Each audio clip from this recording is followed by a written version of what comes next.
Hello, this is Daniel Vayon with the Daniel Vayon Gazette Pod and the Becoming Asher Daniel Pod.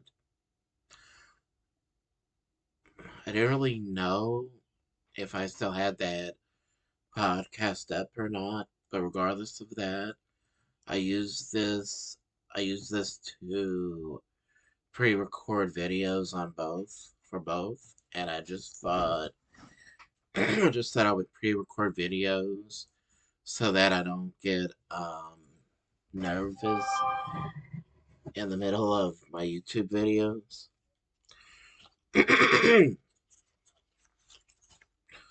The other day, I was just thinking about some videos I had seen in um in the WWE when I was a kid, when they long before long before I even knew about the Wildlife Foundation.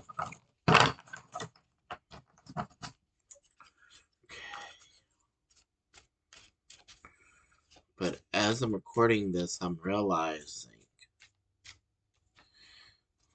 why I didn't know how to record this in the first place. You can barely see me playing cards on the desktop. That's why I keep on picking up my hand like this. So I just thought to myself, since Mr. Just Incredible, and I'm not being facetious, I really mean that. To me, he is Mr. Credible because he's an elder. So, because it's based off of his videos, I thought I would start doing a little bit of practice vignettes, so to speak, about how I would want to present myself. You know, it's not as easy to do without face paint, which is what I use right here. I can either use it with a paintbrush or I can use a face paint stick like this that I get at Walmart. And by the way, you could get this set at Walmart too. This is face and body paint on the Walmart app if you're a Walmart subscriber. So I just thought, why don't I start doing, I thought this earlier today, why don't I start doing vignettes the way that I think would really help people understand what I'm about. And one of the best ways to do that is to take a deck of cards like this and realize it's not as easy to see, but I'm about to play solitaire. 4, 5.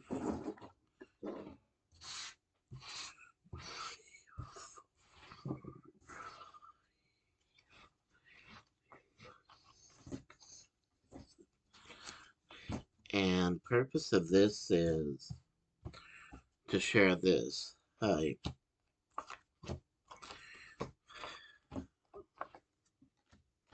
This is Asher Daniel. When I'm not doing a podcast, when I'm not practicing how I want people to see, how I want people to see me and hear me talk. What I like to do, since I've been a boy about that high, and I don't know, I'm not tall. I'm 5 foot 3 inches tall, but what I mean is a small boy. When I was a small boy, I always loved playing cards. Solitaire was my favorite card game ever since I've been a little boy. So that's why I'm playing solitaire right here on this table. Is to share with y'all one of my passions is playing cards, especially solitaire. As a matter of fact, solitaire was a game that my great grandfather loved playing. Johnny Reed. My grandfather, Midias Joseph Reed, used to tell me all the time, "You remind me of Papa Johnny. He could spend all day playing solitaire." So when I decided I wanted to become a manager, I thought to myself, what what would be the best um, gimmick to give myself? What would be the best thing to add to my character since I really want to pursue this, and it's not just fantasy. I actually know exactly what I want to do. So I thought to myself, since they say be an extension of your personality, well, I don't know exactly how to be an extension, but I know that part, one of the strongest suits in my personality is playing cards. So that's why I decided to record myself playing solitaire and talking. I realize you can't see me play solitaire, but that's what this card is for. I just realized I don't have anything for this card and suit to go over.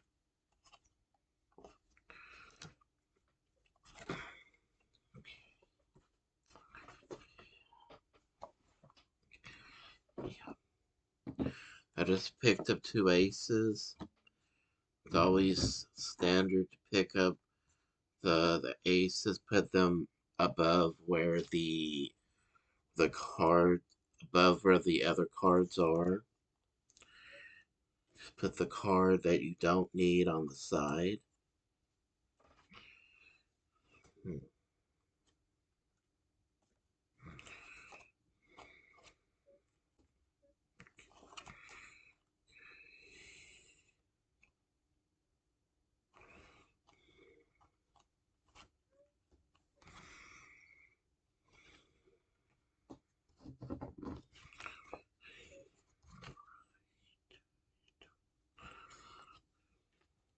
Okay.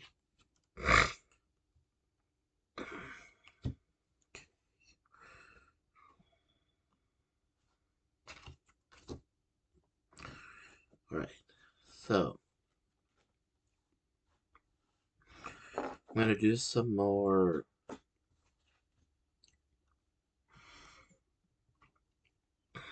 I'm gonna do some more research on this, but it's my understanding that when you put a character together, you think about how you talk and act, and if you have trouble speaking, try to think about what really gets you excited, what really makes you come out of your shell.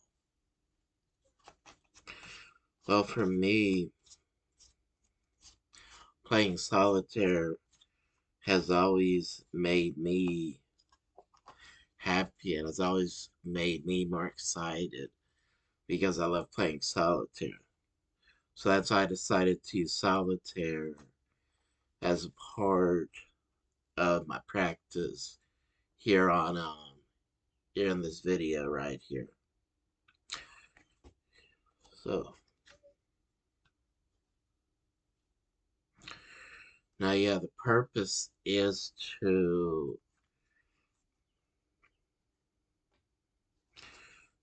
usually is to let people know what you're about. So even though I really just wanted to take this time to share with y'all what I like to do when I'm not, if something's not on TV or if we're not doing anything, or if we don't have, or if we were to lose electricity in a hurricane or something, because that's what my home state is known for, is having hurricane problems very often. So one of the ways I used to be able to cope with losing electricity was playing cards. So that's another reason why I decided to add playing solitaire and shuffling cards as part of my practice, because I know that if things that I would not personally do myself on TV, but I know that if that works for people who do it all the time, then something like this could work too, because it's anything that you put on screen, if it's something you really are into, people can see that and they can relate to it, because it's not in the fans. It's the fans understanding that you're not BSing them. This is true. This is as real as it gets for wrestling. So that's why I decided to add um, not just playing solitaire like this, but shuffling cards, and then I'm gonna do my next bonus. It's gonna be a bonus episode, but my regular bonus episodes, which are mainly me talking about gimmick matches. That's my first talk about War Games. I'm gonna do that tomorrow. Then Friday, I'll be doing another episode of me looking at Mid Atlantic Wrestling from 1981. And, okay. I will say this, though.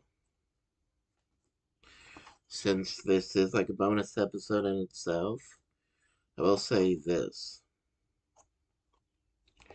What I forgot to do, because I didn't want to put paint all over these cards, what I forgot to do is paint up my face, because I thought that should be something I do separately. But what I forgot to do was talk about some of this week's wrestling that I've either heard or seen. To be honest, I had to watch full episode of Raw from the week before, so I could know what this past Monday's episode is about.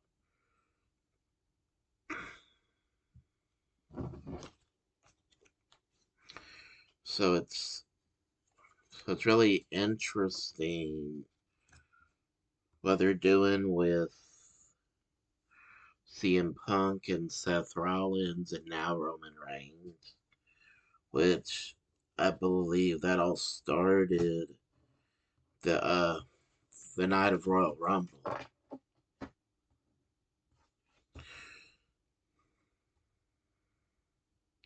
So I've been waiting for Reigns to be brought into the middle of this story, of this angle with Seth Rollins and CM Punk.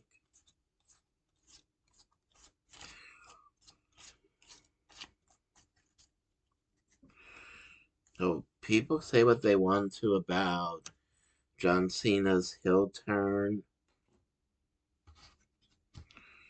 I would have to say that this is not nearly as big as when Hulk Hogan became Hollywood Hogan. Because that was something, that whole NWO angle was something that nobody saw coming, not even me. And even though it was only, let me restate that. I was not that old at the time, but I was old enough to understand things about wrestling, like things repeating themselves. And that was something that I knew was, if somebody would have told me that at that time, I'd be like, no way. So that's actually, I believe that's why Bischoff did that in the first place, was because that was such if it could make, people that know wrestling and understand that wrestling is a show, if it can make them go like, well, well, that can't be part of the show, because that's, we're not used to seeing that. They could make a fan like that, that knows it's a show, that does not get surprised by anything. I believe that's why they did in the first place, was because they knew this was reality based, and things that you don't things you don't expect to happen every now and then. Things that you do not expect happening would happen. And let me not forget this part. The most important part of the story is Bischoff loved everything to be ad-lib, which was smart on Bischoff's part, because when everything is ad-libbed, it's easier to believe it's plausible. Whereas if everything is written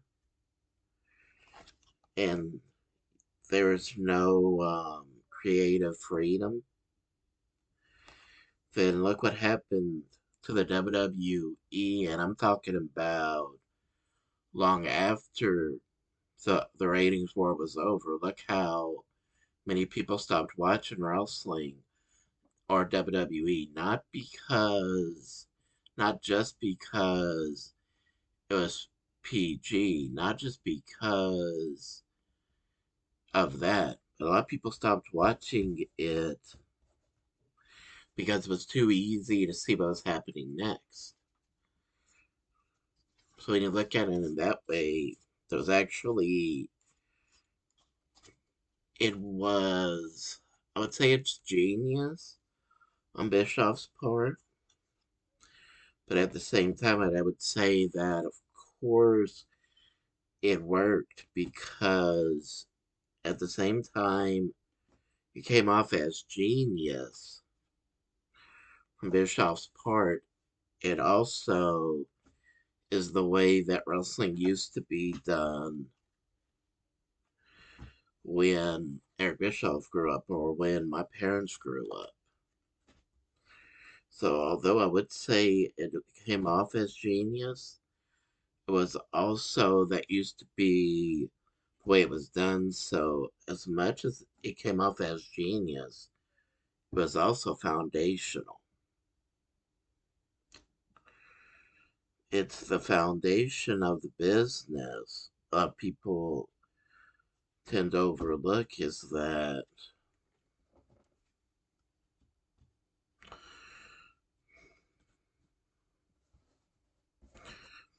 making you believe it's real was the foundation.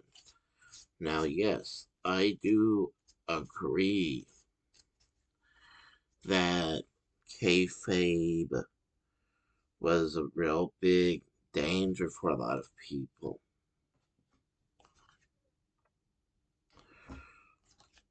But now with everybody knowing it's not it's not real, I think making it look real should really be the goal. Everybody knows it's not real, but do we have to expose it more than we already do?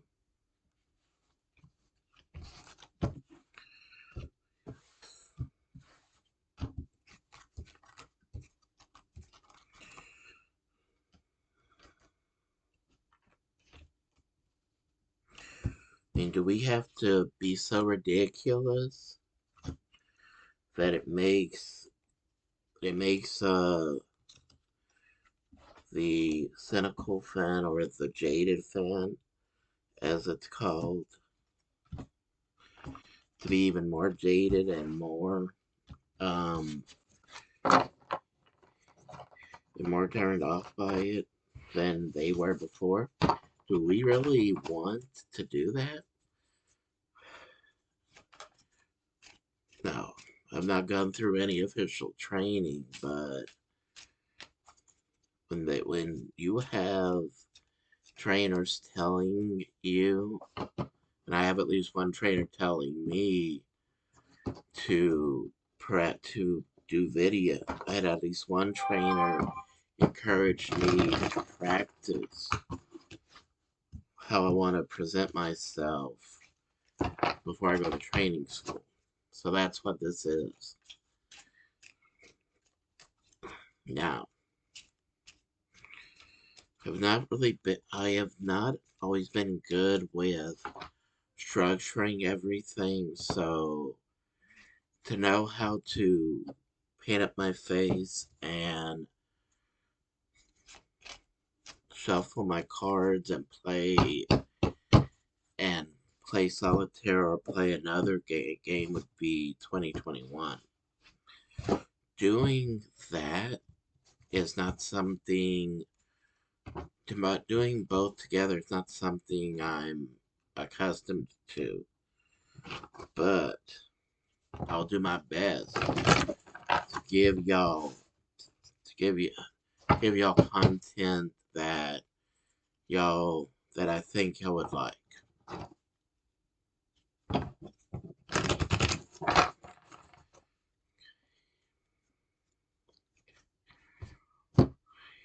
I'm gonna do some more. Um,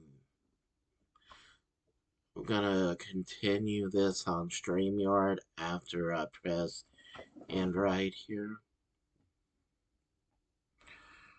Alright. Thank you and goodbye.